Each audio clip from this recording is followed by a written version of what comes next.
दिनै धेमाजि जिल्ला दुलाराय बर' फरायसा आफादा धेमाजि दख'रानि सिङाव थानाय टेकजुरि गुदि बर' फरायसालिनि गेलेग्रा फोथाराव फैगौ 17 आरो 18 जानुवारियाव धेमाजि जिल्ला दुलाराय बर' फरायसा आफादनि जि जख'न्थाइ बे जख'न्थाइखौ खुंगोन आरो बेवहाय जोङो धेमाजि जिल्ला हिसाबै मोनद' दख'रा दङ। बे मोनद' दख'रानि गासै दैदेनगिरिफ्रा बेवहाय हान्दै मेलाव बाहागो लाफैगोन आरो जिल्लानि गासै दैदेनगिरि बिथांमोनाबो बेवहाय बाहागो लागोन आरो जोङो जोंनि गासै दैदेनगिरिखौ जुदि लायोब्ला जोङो गासै 200 थान्दैफोरा बेवहाय जथुम जागोन आरो मोनफ्रोमबो दख'रायानो गाव गाव मोनफा मोनफा गावसोरनि जि जख'न्थाइ जादोंमोन बिनिफ्राय थांखि माखासे लाना फैगोन आरो बे थांखिनि सायाव सावरायनाय जागोन।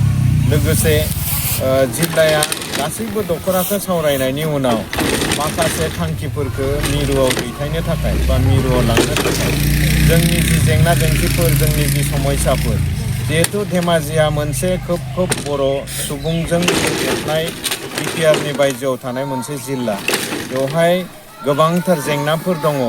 बे जिल्लानि सिङाव गुदि फरायसालिनि जेंना दङ, गेजेर फरायसालिनि जेंना दङ, गोजौ फरायसालि, जौसिन गेजेरारि फरायसालि आरो फरायसालिमानि जेंना दङ। दा बेफोर जेंनाफोरखौ जोङो सुस्रांनो थाखाय जिहेतु जोंनि गुदि फरायसालिफोराव सासे फोरोंगिरिजों सोलोंथाइया जागासिनो दङ।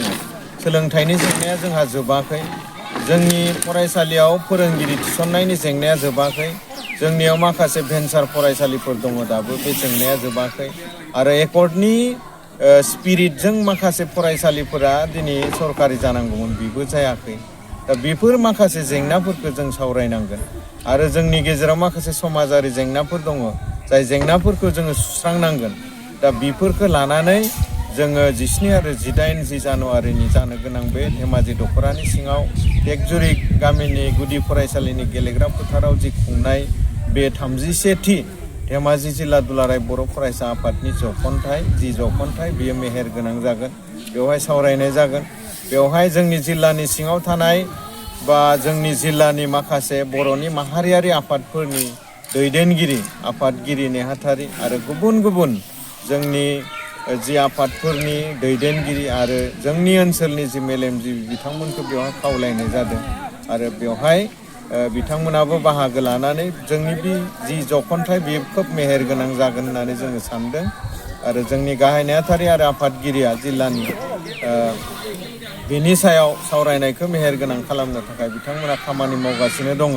जों सानो बेयो मोजाङैनो जाफुंलांगोन आरो बेवहाय जोङो जि गोख्रों मोनसे बानजाय आफाद दानानै लानाय जाबाय बे बानजाय आफादा दिनै जिरायनाय गैयै खामानि मावदों आरो बिथांमोननि नाजानाय आरो मददजों दिनै जोङो गाहाय खुन्थियाखौ गायसननानै लाबाय आरो बियो खोब मोजाङैनो जागोन बेखौ जोंहा फोथायनाय दङ आरो जोङो बेखौनो खावलायगोन बे जथुम्मा खुंगोन जायगानि साखाथि फाखाथि थानाय बर' गामि बर' न'खर आरो बे दख'रानि सिङाव थानाय जिमान बर' गामिफोर दङ बेवहाय बे जथुम्माखौ जाफुंनो थाखाय मदद होनांगोन, बाहागो लाफैनांगोन जाहाथे रायजोफोरा बाहागो लाफैलायो, दुलाराय बर' फरायसा आफादखौ मदद होफैयो।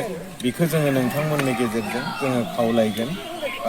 जोङो आसाबादि जोंनि बे जथुम्माया मोजाङैनो मोजां जाहाथे जालांगोन आरो बेवहाय जिल्ला आफादा मिरुनि माखासे दैदेनगिरि मानगोनां दैदेनगिरि बिथांमोनखौ जोङो खावलायदों। बिथांमोनाबो बेवहाय बाहागो लाफैगोन।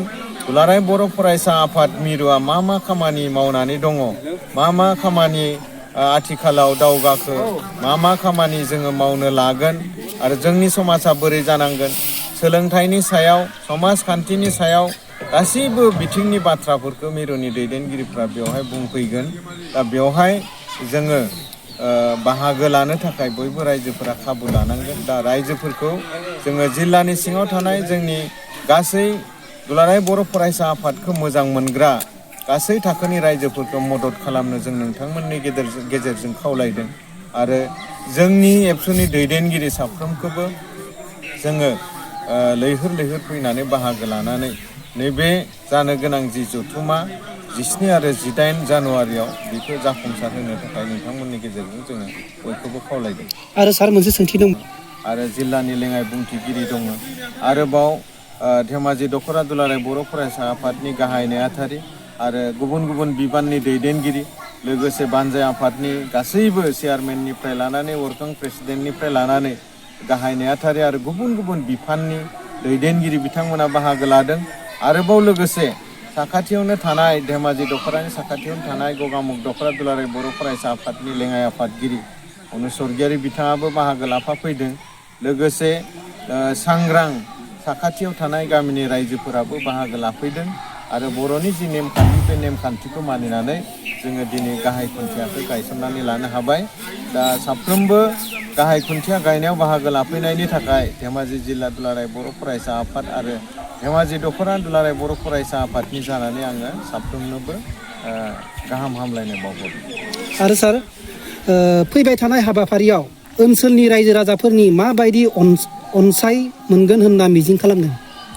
जोङो बेखौनो हास्थायो जे दुलाराय बर' फरायसा आफादा बर' हारिनि बर' समाजनि बर' फरायसुला फरायसुलिफोरनि आरो बर' हारिनि अलराउन्ड डेभेलपमेन्टनि थाखाय खोन्था सानग्रा खामानि मावग्रा मोनसे दुलाराय बर' फरायसा आफादा मोनसे मावथि आफाद आरो बियो बर' हारि जौगानायनि खामानि मावो। दा बेनिखायनो जोङो बेखौनो हास्थायगोन धेमाजि दख'रानि सिङाव थानाय मोनफ्रोमबो बर' गामि बर' सुबुं बर' न'खरफोरनिफ्राय अनसुंथाइ मोनगोन, हेफाजाब मोनगोन, मदद होगोन आरो थुलुंगा होगोन।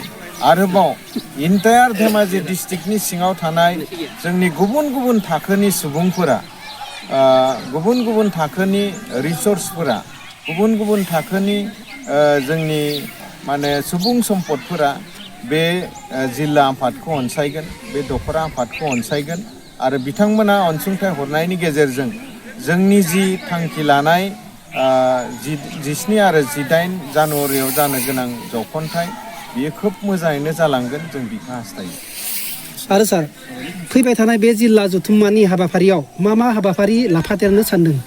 बेवहाय थारैनो जोंनि दुलाराय बर' फरायसा आफादा जि हाबाफारिफोरखौ लानानै जोङो मोनफ्रोमबो बोसोरारि जथुम्माखौ खुङो, जखन्थाइखौ खुङो, बेबायदिनो जागोन। दा बेवहाय मोनसे जोङो जि थुनलाइनि खामानि बा सोलोंथाइनि खामानि बे हिसाबै बेवहाय देग्लाय मोनसे गोदानै लादेरफागोन।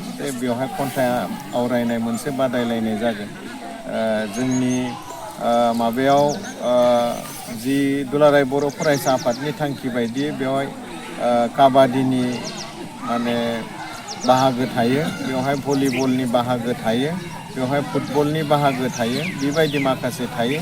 दा जोंनि थासारिखौ नायनानै, जायगाखौ नायनानै आरो बिनि माने सुबिदाखौ नायनानै जोङो खोब नैबे साननै सानथामनि गेजेराव मा इभेन्ट्सफोरखौ जों लानाय जागोन बेखौ जिल्ला आफादा फोसावगोन आरो बेबायदियैनो जोंनि जि जखन्थाइ बे जाफुंलांगोन होननानै जोङो। सार मोनसे लास्ट कुइसन मोनसे दंबावो, बेखौ सोंनानै दिनै दोनथ'नाय जासिगोन। बे समाव खौरां बिजोंनि गेजेरजों रायजो राजाफोरखौ मा खावलायनो सानो सारा? बेखौनो आङो सिगाङावबो बुंबोबाय जे दुलाराय बर' फरायसा आफादा बर' हारिनि अलराउन्ड डेभेलपमेन्टनि थाखाय खामानि मावग्रा मोनसे आफाद।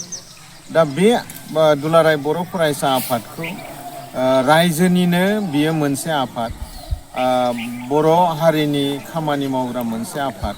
दा बे हिसाबै बर' रायजोफोरा, बर' न'खरफोरा, बर' गामिफोरा, बर'नि गुबुन गुबुन थाखोनि सुबुंफोरा बे आफादखौ अनसायनांगोन, नायफिननांगोन, मदद होनांगोन आरो थुलुंगा होनांगोन।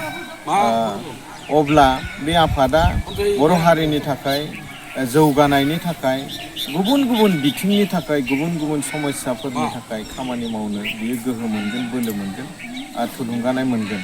दा बिनि थाखायनो आङो रायजोफोरखौ खावलायगोन जे दुलाराय बर' फरायसा आफादखौ नायफिननाय, अनसायनाय, थुलुंगा होनाय आरो बोसोन होनाया रायजोफोरनि मोनसे बिबान।